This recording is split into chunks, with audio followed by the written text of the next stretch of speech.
हाँ जी, सादा सबसे ज्यादा हैं। और आजकल सियान मन हा तो स्वास्थ्य ला देख के लाल चाय पिया थी हैं। तो वहू बेचारा मान हाँ। अधरे पानी ही कुछ सपने बनाए हमारे चाचा जी, नाम तो सुन नहीं पाया, उनके तरफ से 101 रुपये संप्रेम भेंट। बोल की श्रद्धा भक्ति की जय, भक्त भगवान की जय।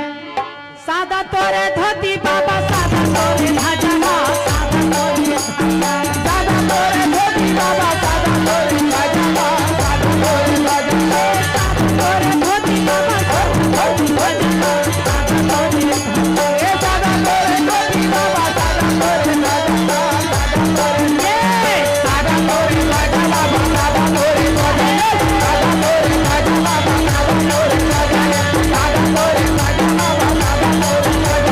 सादा तोरे भजवा, सादा तोरे भजवा, सादा तोरे भजवा, सादा तोरे। नारद जी कहे नारायण नारायण, हे गिरधारी, हे बनवारी, कृपया करके मुझे ये समझाइए कि एक मत वाले शिव शंकर को देखो, शंकर भगवान गांजा ला पी के माते ही महाराज।